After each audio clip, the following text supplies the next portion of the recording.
Shalom. La dernière fois, on a étudié que quand un aliment est mouillé, il faut faire un tetadaim sans la bracha. Mouillé avec quoi?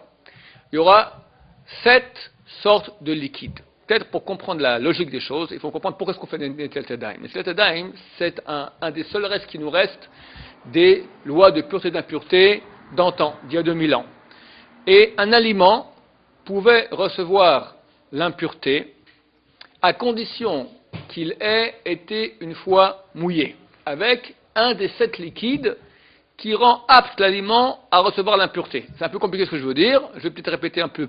Voilà. Si maintenant, quelqu'un d'impur, quelqu'un qui a touché un mort par exemple, il vient et touche un fruit, ce fruit, à l'époque du temple, était impur, fallait pas, si un Kohen par exemple ne pouvait pas le manger s'il était pur. Il y avait des gens qui étaient purs, d'autres qui étaient impurs. On va dire quelqu'un qui veut rentrer par exemple au temple, il doit être pur. C'est interdit de rentrer au temple lorsqu'on est impur.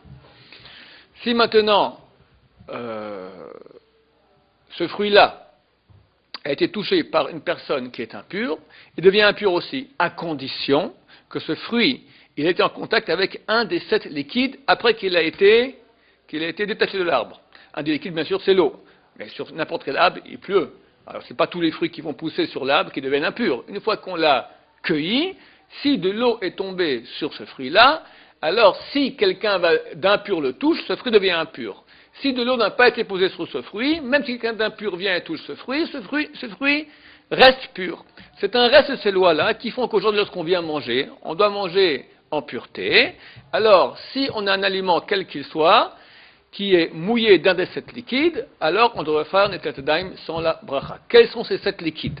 Il y a un moyen mnémotechnique de se rappeler, Yad, Shahat, Dam.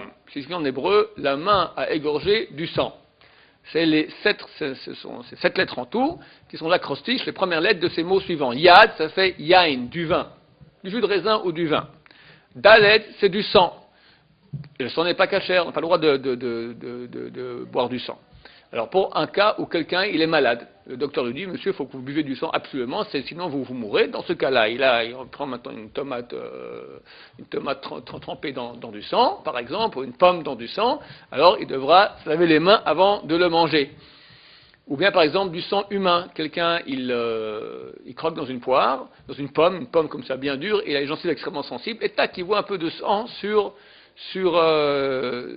la pomme. Alors ce sang-là n'est pas cachère. C'est un issur de Rabbanan de boire du sang humain. Maintenant, lui, pour raison X, Y, Z, il doit absolument manger cette pomme-là. Je parle d'un cas tout à fait hypothétique. Alors maintenant, si ce sang-là, il mouille suffisamment l'aliment, alors on peut faire des Netilat Yadayim. Troisième liquide, Shachat Shin, c'est Shemen, de l'huile d'olive exclusivement. Toute autre huile n'est pas considérée comme un liquide.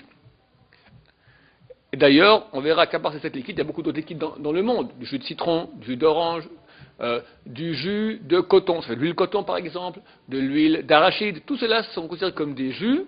C'est quand on presse, ça sort. C'est pas considéré comme un des 7 liquides.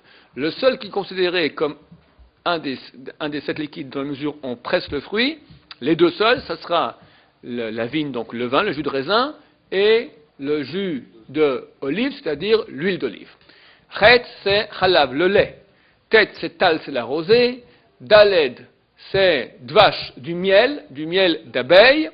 Et même, ça sera maim l'eau. Baruch Adonai, l'olam amen va amen.